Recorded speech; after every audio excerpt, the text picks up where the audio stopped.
Yo, ce dessin d'Optimus Prime, j'ai mis plus de 20 heures pour le réaliser. Quand je l'avais posté sur Facebook, il avait eu à peu près 600 likes. Alors que ce dessin de Kakashi fait seulement en quelques heures. Quand je l'ai posté sur Facebook, bim, 32 000 likes. Le nombre de likes peut s'expliquer par plusieurs critères, mais ce qui a fait le plus la différence ici, c'est la photo. Et dans cette vidéo, je vais vous montrer comment bien prendre en photo vos dessins.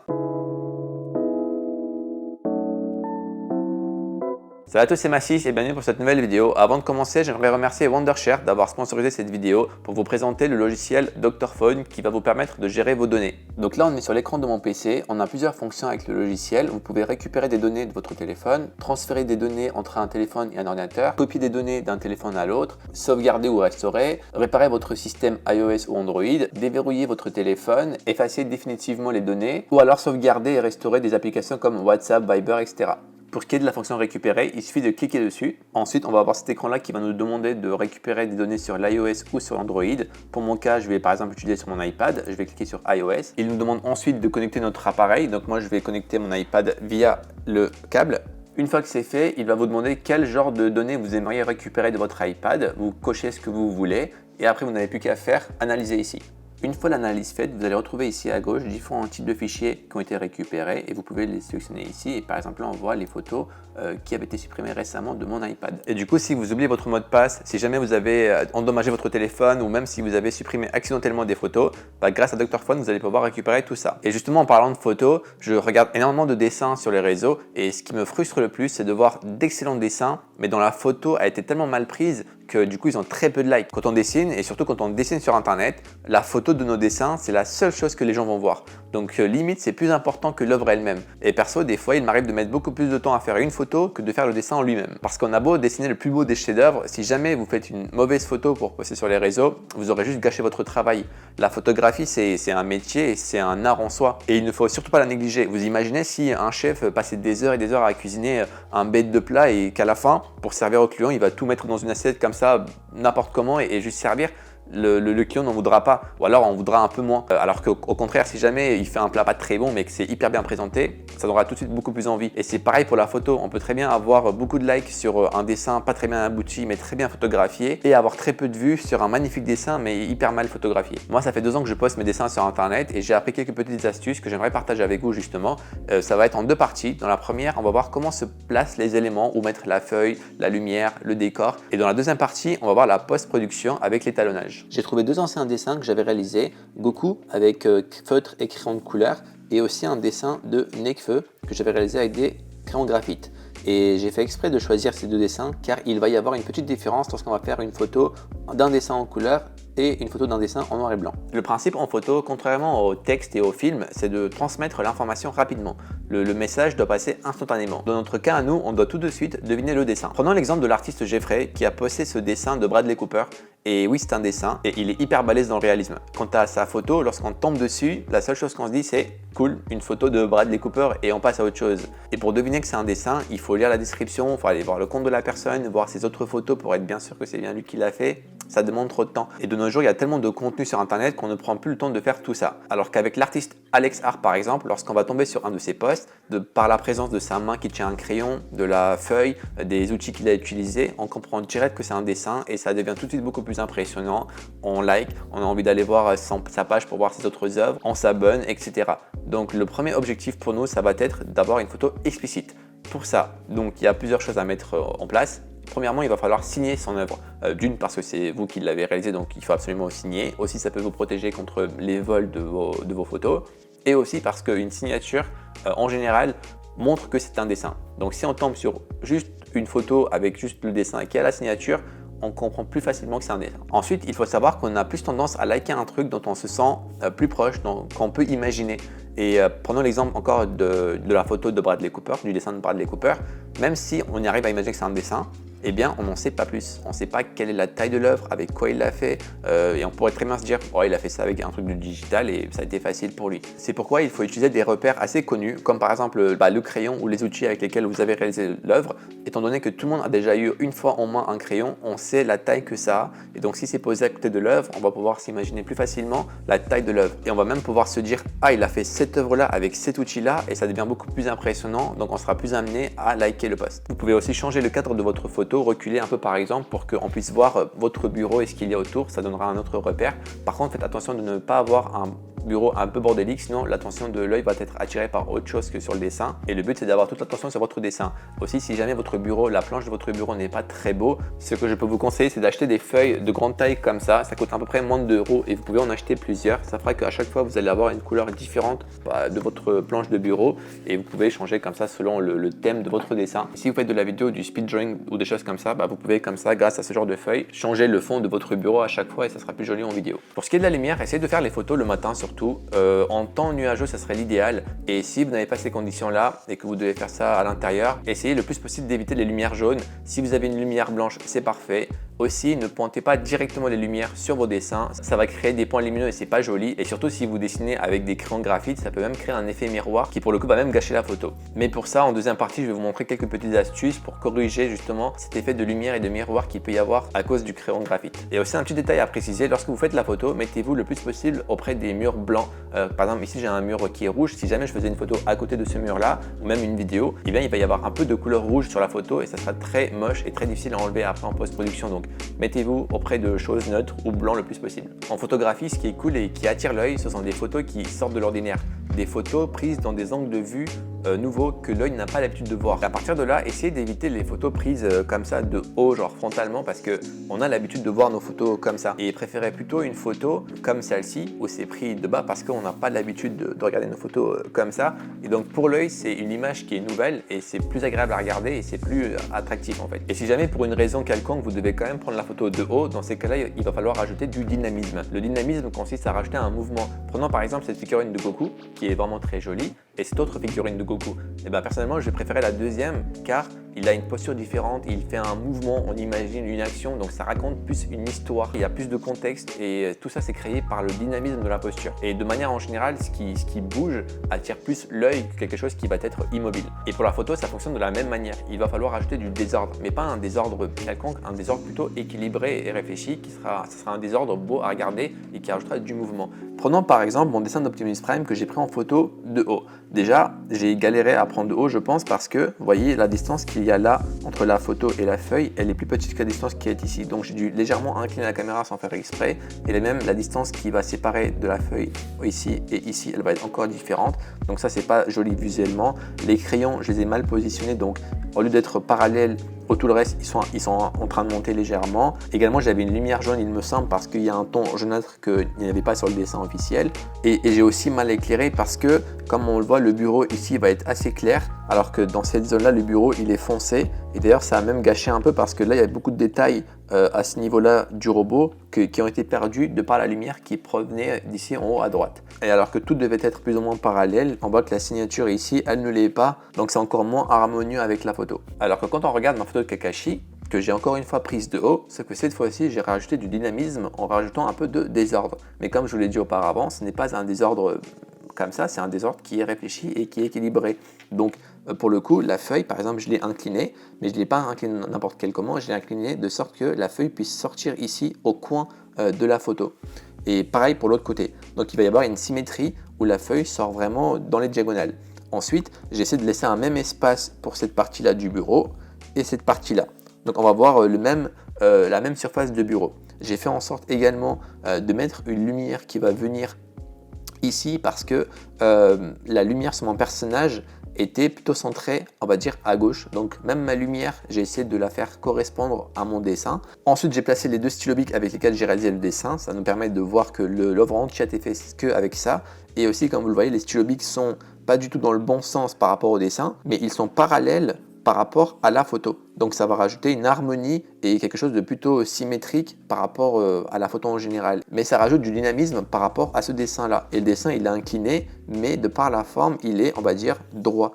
Et là, j'ai aussi rajouté la signature. Et dans ce cas-là, vu que tout est un peu dans le désordre, le fait d'avoir une signature qui va dans ce sens-là va créer encore plus de mouvement. Du coup, au final, on a la feuille qui fait ça, on a le personnage qui fait ça, on a les crayons qui fait ça, la photo qui fait ça, la signature qui fait ça, et ça donne donc un mouvement à la photo qui la rend plus dynamique et ça est beaucoup plus attractif pour l'œil. Une fois qu'on a tout ça en tête, on va enfin pouvoir commencer à faire la photo. Alors je vous conseille vraiment d'en faire énormément, un peu comme un shooting photo. Vous en faites, moi minimum j'en fais 20 avant de pouvoir arrêter la photographie et aller après voir parmi les 20 laquelle me correspond le plus. Donc même si vous avez l'impression d'avoir eu votre bonne photo, faisons plusieurs, changez l'angle de vue, éteignez la lumière, allumez la lumière, essayez d'autres positions. Et donc c'est ce que je vais faire maintenant. Alors j'ai mis ma feuille bleue ici sur mon bureau.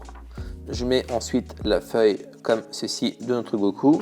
Pour le coup, je vais prendre, je pense, seulement 2 crayons de couleur. Vu que ça a été fait avec votre crayon de couleur, je vais mettre juste les crayons de couleur. Et là, le but va être de trouver un joli emplacement pour ces crayons de couleur. On va pas les mettre ici parce que cette partie-là, qui n'est pas finie du dessin justement, nous indique que c'est un dessin qui a été fait donc avec des crayons et des feutres. Donc pour l'emplacement, ce qu'on peut faire déjà, c'est de les mettre comme ceci, avec l'écriture vers le haut. Et en fait, je vais les mettre comme ça. Et vu qu'il y a un crayon qui est plus court que l'autre, je vais le descendre le plus court pour qu'il soit aligné au même niveau ici par rapport au crayon. Et en fait, vu que je vais prendre la photo comme ça, l'écriture sur les crayons, je les ai placés vers moi.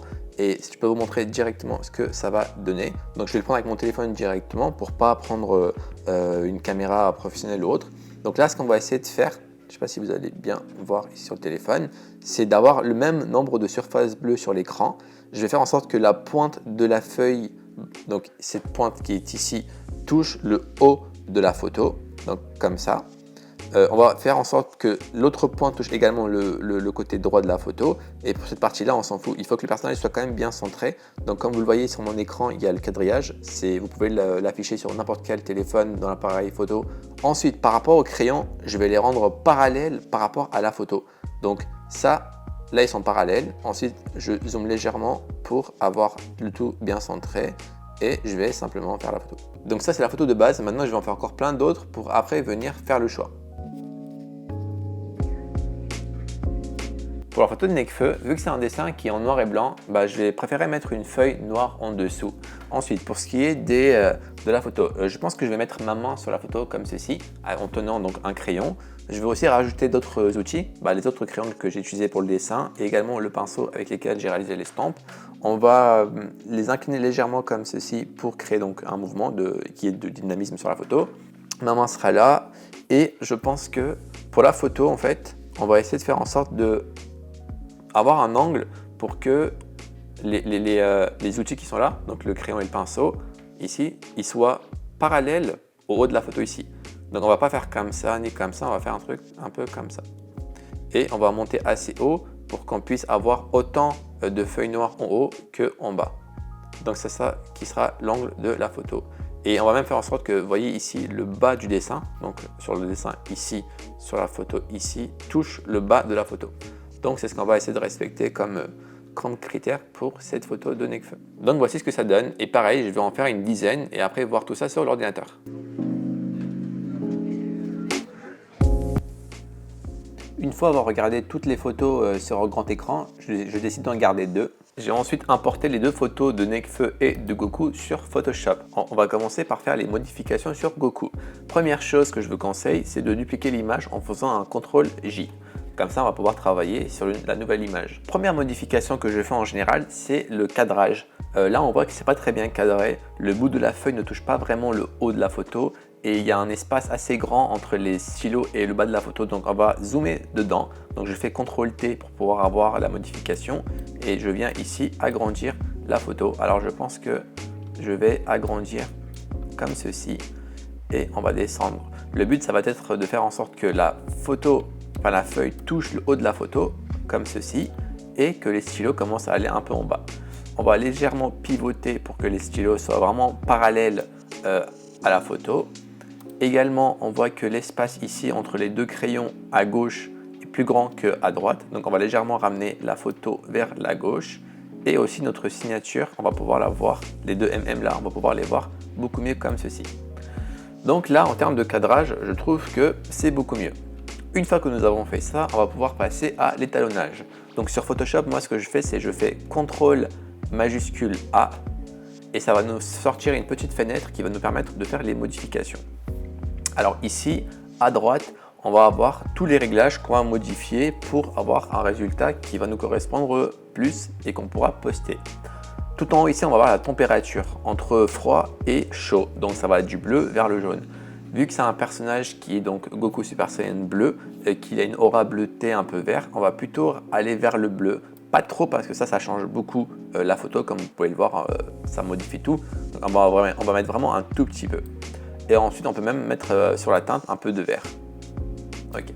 Ensuite on va passer à l'exposition, etc. Je ne connais pas vraiment là où je veux aller, donc ce que je fais, comme vous le voyez, ils sont tous à 0. Ce que je fais en général, c'est je vais à gauche dans le négatif, je regarde ce que ça donne, je vais dans le positif, je regarde ce que ça donne, et je me dis ok, je préfère être dans le positif, et donc là je commence à jauger. Donc en général pour l'exposition, je remets un tout petit peu, ça permet vraiment d'éclaircir la photo, c'est pas plus mal.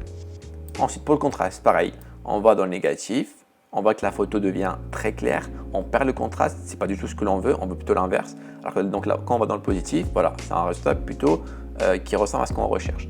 Donc là, on va en mettre pas beaucoup et je vous expliquerai pourquoi. Donc pareil, ton clair, là, c'est toutes les couleurs qui sont claires. On va pouvoir les accentuer ou les diminuer. Donc pareil, je veux les accentuer. Les tons foncés, on va les diminuer pour avoir quelque chose de plus contrasté. Les blancs, donc tout ce qui est pixels blancs sur la photo, si on augmente, ils vont être augmentés. Donc vu que la feuille de base c'est une feuille blanche et que là sur la photo elle est plutôt grise, donc je vais augmenter pour avoir une feuille plutôt blanche qui se rapprochera plus de la réalité. Et pour tout ce qui est noir, donc pareil, on va les diminuer pour avoir un truc un peu plus sombre. Donc pour tout ce qui est couleur, on ne va pas toucher ni à la saturation ni à la vibrance, on va plutôt aller là-dedans, c'est réglage TSI. Et là-dedans, on va pouvoir venir vraiment jouer sur chaque couleur. Par exemple, les rouges, on peut faire tendre le rouge soit vers l'orange, soit vers du rose. Là, pour le coup, on va mettre un peu d'orange sur sa tenue, vu que de base, il a une tenue orange. On va ensuite sur les oranges, on peut aller soit vers le jaune, soit vers quelque chose de plus fort. Donc on va aller plutôt là-dedans, je trouve ça plus joli. Tout ce qui est jaune, on va pouvoir le faire tendre vers le vert ou vers l'orange. Alors ça va jouer pas mal sur sa peau, parce que j'avais utilisé un crayon jaune pour faire sa peau. Donc là, on va le rendre un peu plus bronzé. On va le mettre à peu près à ce niveau. Il n'y a pas trop de vert dans l'image, donc ça ne va pas changer grand-chose. Le bleu, on va pouvoir aller soit vers du violet, soit vers du vert. On va aller vers du bleu-violet un peu. Et ensuite pour celui-là, on va aller plutôt vers le vert pour donner un peu un effet turquoise à notre Super Saiyan God. Ensuite, ces deux couleurs, il n'y en a pas dans l'image, donc ça ne sert à rien d'y toucher. Ensuite, on va passer à la saturation. La saturation va nous permettre de jouer sur chaque couleur, mais pas de modifier la couleur, mais juste de l'accentuer, de la diminuer. Donc le rouge, on va pouvoir l'accentuer légèrement. L'orange, on va mettre un tout petit peu. Le jaune, on va essayer d'en mettre un peu aussi. Le vert, un tout petit peu. Le bleu, on va mettre pas mal. Et l'autre bleu, on va mettre pas mal aussi. Et dernière chose à laquelle je touche, c'est la luminance. La luminance, c'est la luminosité de chaque couleur. Donc là, le rouge, on va le descendre un peu pour avoir quelque chose d'assez joli et de contrasté. On va aller là-dedans, carrément, pourquoi pas mettre du noir, ça va créer de vraies ombres sur sa tenue. L'orange, on va descendre, mais pas trop, parce qu'on ne veut pas qu'il soit trop bronzé. Ensuite, le jaune, pareil, on va descendre, mais un tout petit peu. Bon, le vert, il y en a un peu dans les cheveux. Le bleu, on va le descendre un tout petit peu. Et ensuite, ouais, on vérifie bien qu'il n'y a pas de rose, de violet dans le dessin. Donc voilà, je pense qu'on peut arriver à là. Et une fois qu'on a fait les couleurs, on revient ici au réglage de base pour accentuer un peu chaque réglage. Donc on va mettre un peu de contraste, un peu plus de blanc, un peu plus de foncé, un peu plus de blanc encore, un peu plus de noir ici. On va monter un peu la clarté, un peu la saturation. Et voilà pour le dessin. Donc on passe de voilà, une photo fade, et malheureusement tous les appareils photo avec lesquels on prend la photo, ça donne ça. On va passer voilà, d'une photo comme ça à une photo beaucoup plus saturée, beaucoup plus contrastée, et ça attire forcément plus l'œil. Ensuite, pour ce qui est de Nekfeu, on va légèrement recadrer également. Donc tout d'abord, on fait CTRL-J dupliquer, CTRL-T pour avoir ça, pour pouvoir recadrer. Donc on va placer le dessin légèrement comme ça. On va faire en sorte que les cheveux touchent le haut de la photo et sa veste également touchera en bas. On va légèrement pivoter pour que les deux crayons soient parallèles exactement par rapport à la photo. Donc c'est parfait, on va garder cette position. Ensuite, on va faire CTRL majuscule A. Ce qui est bien, c'est que ça va aller vite avec les dessins faits avec des crayons graphite. En général, ce qu'il faut faire, c'est rendre les blancs plus blancs. Donc on va directement partir sur celui-là. On va accentuer donc le blanc de la feuille et les tons clairs. Et simplement faire en sorte que le crayon graphite De base, nous on voulait faire un truc noir, on va le rendre vraiment noir. Donc là on part directement sur les tons foncés, on va les baisser. Et ensuite les noirs ici, on va les baisser. Ainsi on va pouvoir avoir quelque chose de beaucoup plus réaliste. Et comme vous voyez, les cheveux, la veste en cuir de Nekfeu deviennent plus foncés, donc c'est beaucoup plus proche de la réalité. Pareil, on va rajouter du contraste pour accentuer tout ça.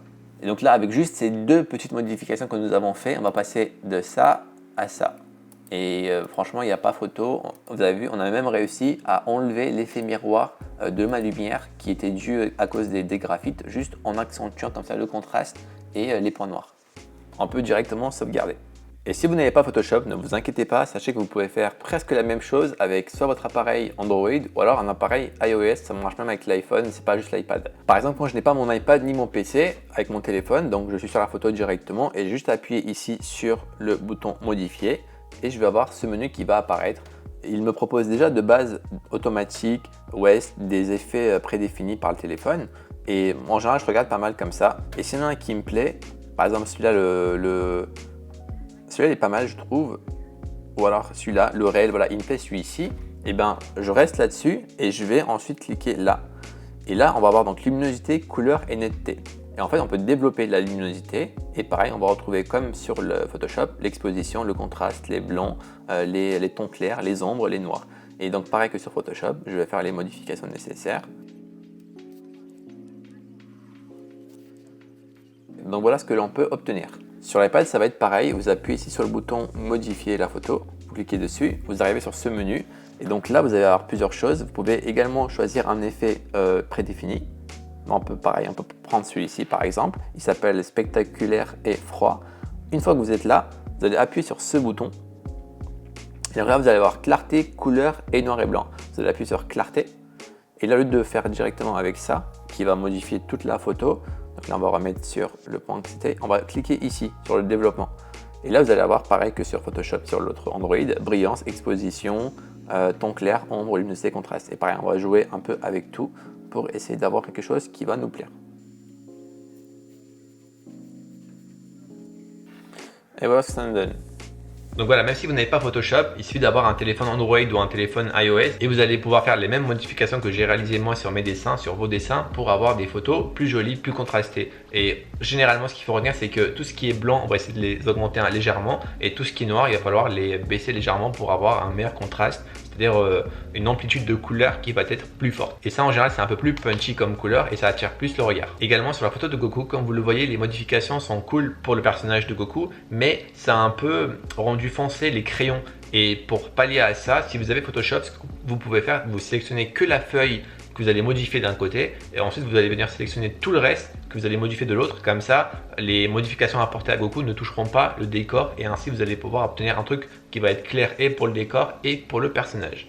Donc voilà un peu les astuces que je pratique, que je fais tout le temps pour faire mes miniatures, pour faire mes photos que je poste sur les réseaux. J'espère que ça vous a aidé, que vous allez prendre votre temps maintenant pour faire les photos. J'ai hâte de voir ça sur Instagram si jamais vous voulez montrer vos nouvelles photos grâce à ces techniques. Si jamais vous connaissez d'autres astuces, n'hésitez pas à les dire en commentaire. C'est avec plaisir que j'irai les lire parce que je ne m'y connais pas forcément non plus en photo et c'est un truc que j'apprends au quotidien. Donc je suis vraiment curieux de savoir ce que vous pouvez me proposer en plus. Merci encore à la marque Wondershare d'avoir sponsorisé cette vidéo. Aussi, vous avez moins 30% grâce au code promo que je vous mettrai en description. On se retrouve très vite pour une nouvelle. D'ici là, prenez soin de vous et n'oubliez pas le dessin, c'est la vie.